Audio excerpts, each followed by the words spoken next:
Hi Scorpio, this is your love forecast for May. So I'm doing specific love readings for the signs for May, and I'm doing general ones, which will come a little bit later.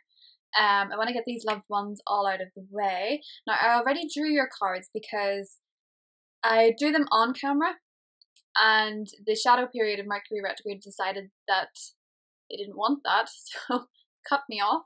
But the cards were so poignant and so beautiful that I thought I would keep them for you rather than drawing again, because there seems to be a very specific story in Scorpio's love life, and I believe this is all to do with the Taurus energy that's coming around. I mean, on the 14th, Mercury is going to be moving into Taurus. On the 15th, the new moon is in Taurus. On the 16th, Uranus moves into Taurus, where it will stay until 2026. So Uranus in Taurus, it's very hard to say. Uranus and Taurus is going to be very, very important for Scorpios because this is your 7th house of marriage, partnerships. It's a very romantic energy. It's that Venus aspect. And the reason this is very important is because it's going to be a longer period affecting your love life. So Uranus is quite an interesting planet. It can be an opportunity for a new beginning in love with a different type of person. It can be a chapter where you meet the person you're going to marry. And it's very exciting. It's very rewarding. It can be really beautiful. It's going to be a very beautiful committed energy in May for you. Where the new moon in Pisces may have brought in people that were interesting and romantic and exciting initially, they may not have had lasting power, particularly with all this Mercury retrograde and aspects like that. The people that you're going to meet with this Taurus energy are going to be a lot more long lasting and a lot more secure. So without further ado, I'm going to move the camera onto the card so you can see what I mean. Let's see. Okay, so I'm doing a slightly different spread for you this month, Scorpio. This is all very love focused, okay? So in the past situation, we have the Page of Shields. Now, shields are pentacle energies, okay? So you may have been dealing with an earth sign, or you may have been dealing with someone you met at work. I feel like there could have been a love relationship in your past, which you met in the workplace, or you shared similar interests with. This could have been someone that seemed very promising, and with the Ten of Swords, I feel like you're actually going through something of a disappointment at the moment, okay? This is present energy. I'm still in April here. You're probably watching this in May, or maybe not. I don't know, it depends. But the current energy going into the month is this Ten of Swords, okay? So the full moon is going to be in Scorpio on the 30th of April, 29th, 30th of April. And the full moon in your own sign is a very powerful thing, yet it feels very emotional, okay? It feels very heightened, you feel very sensitive, you feel very angsty, and sometimes with full moon energy in your own sign, you can turn inward on yourself.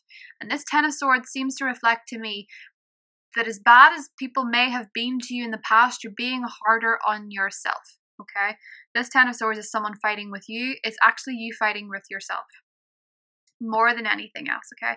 So if you have a love interest in mind, whether this is a long-term bond, whether this is someone you started dating, or whether this is someone that you like and you think likes you, they're seeing the situation as the star, okay? The star is beautiful, hopeful energy. I have a fear here with the star that sometimes the way they see the situation is that they're very, very hopeful, but they're also quite scared. I feel like this is somebody that may have been hurt before too. And I know as a Scorpio, you don't get into a relationship without having been hurt before, because it just is part and parcel of being as a Scorpio. Scorpios feel things very deeply, whether it's a short-term relationship or a long-term relationship. Scorpios, they go all in, okay? They have hope for this situation. They're seeing things hopeful, okay? They're still holding on to things, but at the minute, it seems to be that there's been a fight, there's been a separation, or there's been something over. So you may have separated with someone that recently who wants to get back together or still believes there's a chance. What they think of you with the Nine of Shields is that you're very independent and self-sufficient, that you don't need them. And this is the amazing catch-22 of Scorpio people. They come across so much that they don't care when they care very, very deeply. The way they're seeing you is that you're very self-sufficient. This is how they think you're handling things, that you're fine, you're independent. How they feel about you is the High Priestess, so they really think you're special. They think you're amazing. They think you're sensitive, artistic, magical, their ideal partner, but they know that you have a very strong intuition, and I sometimes think they feel like they're under a microscope with you, which it is like being with a Scorpio. What they want is you. They want that emotional side of you. They want you to be more specific about how you feel, what's going on in your heart, what you want, what you need. They want you to be more open about the emotional side of who you are rather than hiding back your thoughts and feelings, because at the minute they feel like you don't care as much as they do. They have hope, but I feel like they've maybe hurt you and you're feeling a little bit withdrawn and you don't necessarily want to talk to them.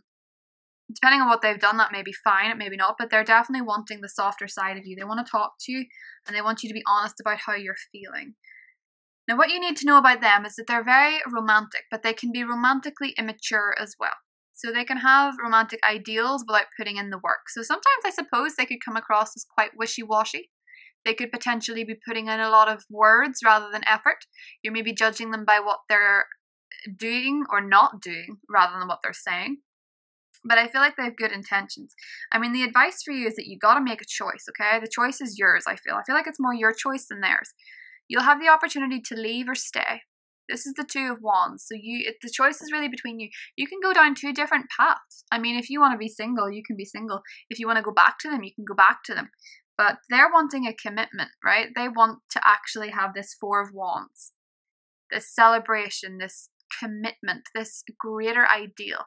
Potentially living together, potentially making something significant and making something stronger. There is someone this month, Scorpio, that is so into you, and I actually think that you're gonna be so surprised by the way they turn this around, okay? So this could be someone that's actually hurt you recently, or you've had a disagreement with this Ten of Swords. This is a harmful, hurtful energy. But the Star here, they see things as working themselves out. They want something significant. And the outcome is the Eight of Pentacles. This is the Eight of Shields in the Arthur deck, but this is all about, this is basically saying your work in this relationship, what you put in, expressing yourself, is not in vain. It's all for the greater good. This is someone who's romantically wanting to invest in you and someone that you can invest in. And this reading is so poignant for Taurus energy because it's all about that commitment and working as a partnership rather than working solo. Okay? This is all about finding this balance between the two of you where you're just communicating better, and I feel like they want you to be more forthcoming with your feelings. If you have an opportunity this month, Scorpio, to be honest about your feelings, don't play any type of game, just be honest. Because if you're honest and you've put it out there, you know there's no chance that you can regret this in future, because you'll know they know where they stand with you and you'll have no regrets in that sense. You won't be wondering, did they maybe not know how I feel? Because Scorpio, so many people leave your life not knowing how you felt. And that's sad because sometimes that can cut off ties. You're coming across as very independent, very self-sufficient, like you don't need anybody else. But they think you're dreamy. They think you're wonderful. They see you as so intuitive, and to be honest, with the Star card and the High Priestess, I think they feel you're out of their league.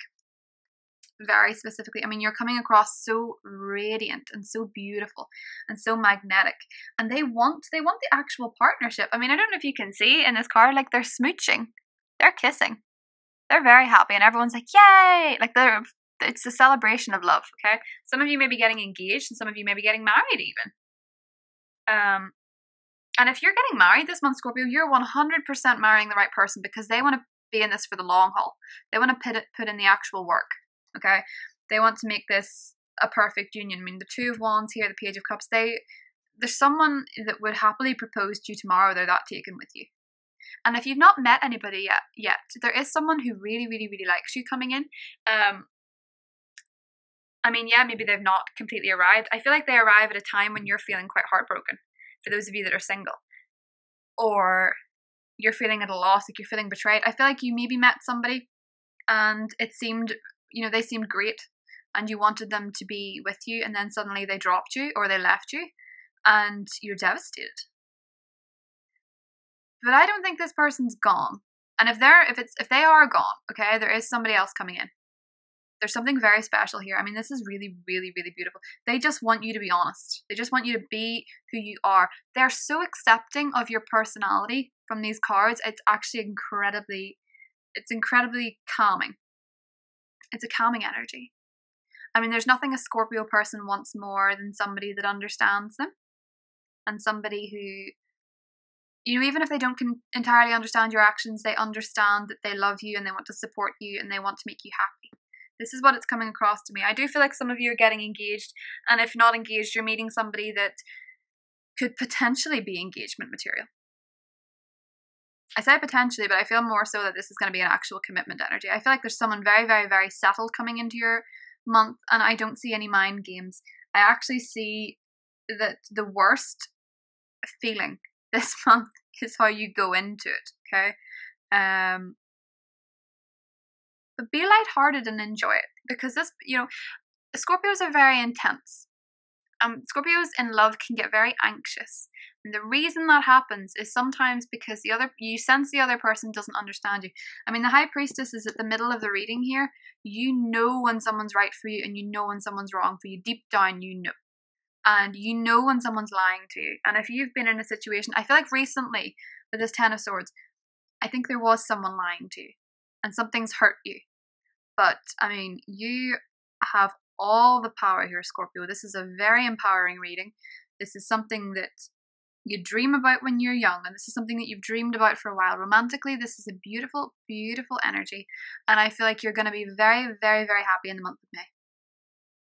And if I've said April by accident, it's because I'm still in April. I'm coming at you from the past. But it's a really lovely energy. I mean, the people that you're meeting this month with Mars and Pluto doing this dance in your third house of communications, you may meet someone online, or someone may have been watching you online for a while on social media and be quite smitten with you. Similarly, there may be very powerful, influential people coming into your life, in your love life, okay? That you might be meeting someone who's very powerful, very well off, very strong. Venus in the 9th house, May 20th. You may meet someone from a different country. You may meet someone while traveling. The travel cards aren't entirely indicated here, but this may be someone from a different culture or someone that you've met before while traveling. The full moon coming up in your 2nd house on the 29th of May, which is releasing bad self-beliefs. I feel like this person is going to love you regardless of whether or not you're still dealing with a little bit of insecurity, okay? I feel like you're going to release that energy and come out of it stronger, but I do feel like this is somebody who supports you. So I hope you enjoyed that May love reading, Scorpio. Let me know in the comments what you think. As usual, thank you so much for all your likes and subscriptions. And if you want a private reading with me, there will be a link in the description below. So take care, Scorpio. Have a wonderful May, though I know you will. Bye.